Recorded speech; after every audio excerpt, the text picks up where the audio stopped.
जौहर जिंदाबाद साथियों, देवरावन भलावी और आपके समक्ष लाइव आया हूं सुनील उइके भाई बैतूल निवासी, जो बूमरैंग प्रतियोगिता में फ्रांस खेलने के लिए गए थे और फ्रांस पहुंचाने के लिए हमने बहुत सारे साथियों के माध्यम से, बहुत सारे हमारे वरिष्ठ बुद्धिजीवियों के माध्यम से उनको मदद करवाई थी। सुनील भाई को पूरा का पूरा हमारा राष्ट्रीय क्रांति मोर्चा टीम की ओर से और आदिवासी समाज की ओर से सुनील भाई को बहुत सारी शुभकामनाएं।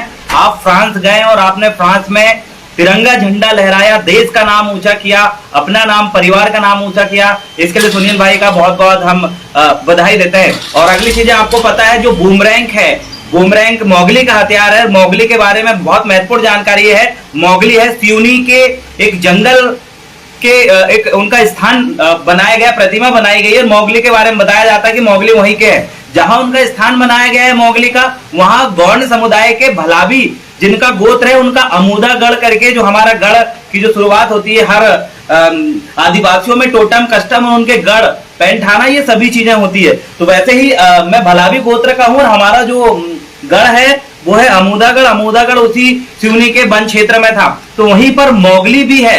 तो जहां तक कि अधिकतर इतिहासकारों के माध्यम से माना गया है कि मोगली जो है एक गौंड समुदाय में जो भलावी गोत्र का था।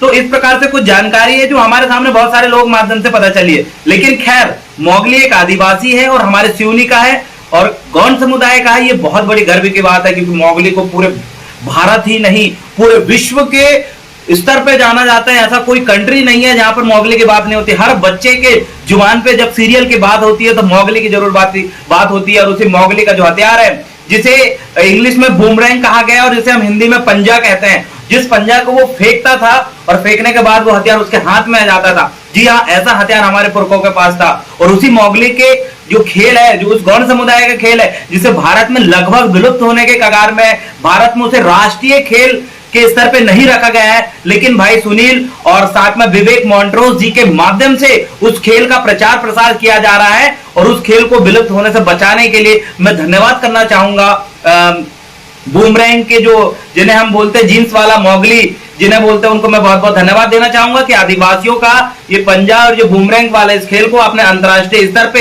एक कड़ी से आपने जोड़ा।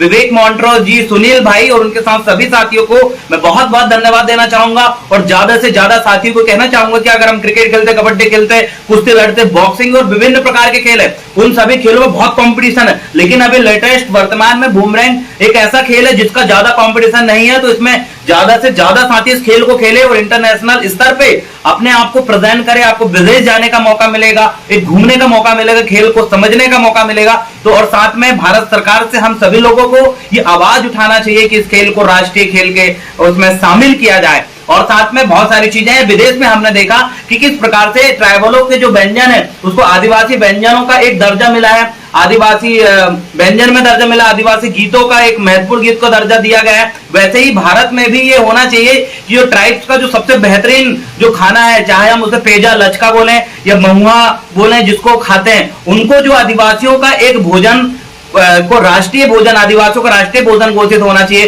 राष्ट्रीय खेल आदिवासियों का घोषित होना चाहिए। ये कुछ इंपोर्टेंट चीज है, क्योंकि विदेश में ये सारी चीजें दी हुई है, नजर आती है। और ऐसी बहुत सारी चीजें हैं। हम ऐसे साथियों को धन्यवाद करते हैं जो स्पोर्ट्स के क्षेत्र में बहुत बढ़िया काम कर रहे हैं। साथियों में देवरावन भलावी। और दूसरी बात, फेसबुक के माध्यम से जिन भी नमूने के माध्यम से मेरी बुराई आपने सुनी होगी, बिल्कुल चिंतित ना हो। राष्ट्रीय क्रांति मोर्चा सर्व सामाजिक संगठन बनाकर हम लोग अपने काम को निरंतर करेंगे, क्योंकि जितना षड्यंत्र मेरे इससे पूर्व जिन संगठनों में था, उन लोगों ने जिस प्रकार से षड्यंत्र बनाया और जिस प्रकार से संगठन से इस्तीफा देने के लिए मुझे बार बार मजबूर किया गया, क्योंकि कभी भी कोई ऐसा युवा जो काम करता है, पढ़ता है, लिखता है, कुछ करने की जिसके अंदर ललक होती है, जो अपने आप को साबित करता है, और एक कम समय में अगर कोई युवा कोई बेहतरीन अगर काम कर दे, तो आपको खुद पता है, अगर ऐसे युवा जो कम समय में बेहतरीन काम करने लगे, पढ़ने लगे, जो टैलेंटेड हो, ऐसे लोगों को गिराने के लिए उसी क्षेत्र के कई लोग षड्यंत्र रचने लगते हैं। उसी षड्यंत्र का शिकार ये देवरावन भलावी हुआ था। लेकिन अब नहीं होने वाला, क्योंकि अब हमारे पास हमारा संगठन है, हमारे बुद्धिजीवी लोग हमारे पास थिंक टैंक है, हमारे पास ट्रेनिंग देने वाली संस्थाएं हैं, हमारे पास ऐसे बहुत सारे लोग हैं जो हमारे युवा साथियों को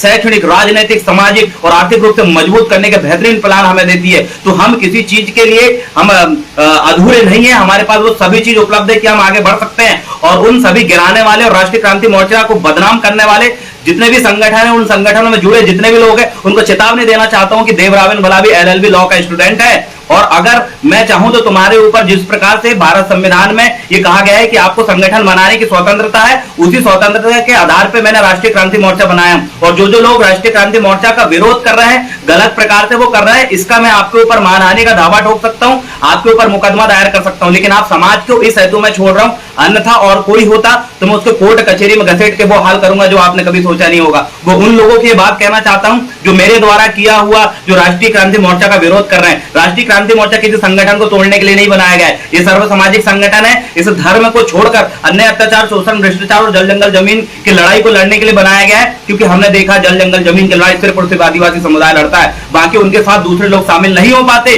तो ये हमारी सिर्फ आदिवासी की लड़ाई नहीं, सबकी लड़ाई है। उस लड़ाई को सब लोग कैसे मिलकर लड़ सके, उसमें कैसे न्याय और कैसे हम हमारे लोगों को मरने से, नक्सलाइट के रूप में मरने से बचा सके, इसके लिए राष्ट्रीय क्रांति मोर्चा बनाएगा। जी हाँ, भ्रष्टाचार की लड़ाई है, शिक्षा व्यवस्था सुधार की लड़ाई है, रोजगार की लड़ाई है, एक समुदाय का काम नहीं है, ये सभी लोगों का काम है। सभी लोग मिलकर लड़े और सभी लोग मिलकर तब लड़ेंगे जब ऐसा संगठन हो जिसमें सभी लोग शामिल हो सके।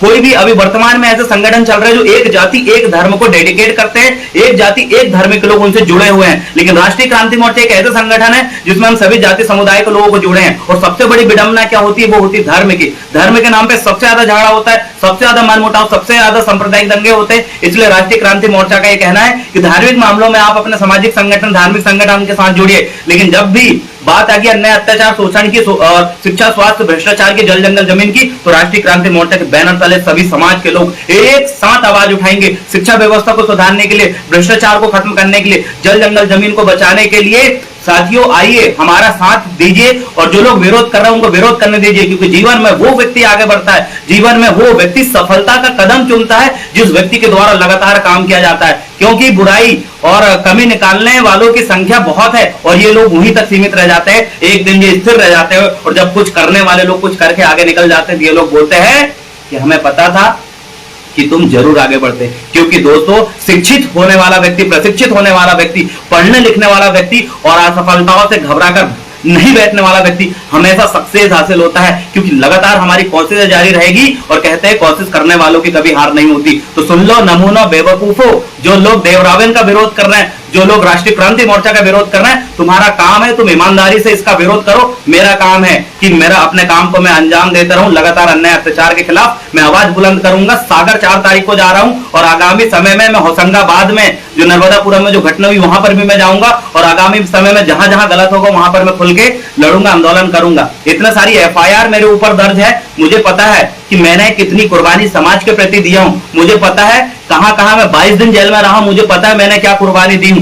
जिन लोगों के ऊपर एक FIR दर्ज नहीं है, जिनको एक कांटा ढंग से नहीं गलता समाज के नाम पे, वो लोग मेरे ऊपर उंगली उठाते हैं। ऐसे लोगों को एक ही चीज कहना चाहता हूं, तुम्हारा काम तुम बड़ी ईमानदारी से करो, मेहनत करने का काम और गुणमाना को अमर रखने का काम, हमारी संस्कृति को अमर रखने का काम मैं ईमानदारी से करूंगा। क्योंकि संस्कृति मेरा व्यक्तिगत विषय है, इसे कभी भी जो है उजागर करके या फिर हू हल्ला करने का काम नहीं करता। देवरावेन के छिंदवाड़ा जिले में आप पूछ लीजिए जो अधिकारी कर्मचारी है, 700 से ज्यादा गांव में मैंने सांस्कृतिक रूप से लगातार पहल किया हूं, लगातार रात के 3-3 बजे तक कैडर लिया हूं। कई बार आपने मेरे वीडियो 2 बजे 3 बजे भी लाइव देखे, क्योंकि मैं काम करने वाला युवा हूं। संस्कृति मेरी पहचान है, उसे अमर रखने के लिए मैं अंदर ही अंदर काम करूंगा, हू हल्ला करके संस्कृति का दिखावा नहीं करूंगा। जब जरूरत पड़ेगी संस्कृति को प्रस्तुत करने की, उस समय हम प्रस्तुत करेंगे। और रही बात शिक्षा, स्वास्थ्य, रोजगार और भ्रष्टाचार की, ये जो मुद्दे हैं वर्तमान में सबसे ज्यादा हावी है, हमें ट्राइबल क्षेत्रों में ज्यादा से ज्यादा स्कूल खोलने की जरूरत है। रोजगार उन्मूलन शिक्षा की हमें जरूरत है। हमें जो है हमारे माइंड विकास की जरूरत है कि कैसे बौद्धिक रूप से हम मजबूत हो, इसकी हमें जरूरत है। हमें कैसे स्किल्स डेवलपमेंट को लेकर काम करने की जरूरत है। उन तमाम विषयों को लेकर मैं प्रशिक्षित भी हूं और मैं उस चीज को अमल भी करता हूं। और हमारे पास ट्रेनरों की कमी नहीं है, हमारे पास बहुत सारे लोग हैं जो हमें सिखाने के लिए आगे आते हैं और हम सीखने के लगातार तत्पर रहते हैं। तो आप सभी साथियों को मैं जिंदाबाद कहूंगा और लगातार अपने काम को निरंतर करते रहूंगा। और जो लोग रो रहे हैं वो बिल्कुल अपना काम ईमानदारी से करें, काम करना लगातार देवरावेन भलावी जारी रखें। जोहार, जिंदाबाद, जय आदिवासी, जय मूल निवासी। सभी बहुजन साथियों को भी जय मूल निवासी और जय आदिवासी, जय गौड़माना। बहुत बहुत धन्यवाद।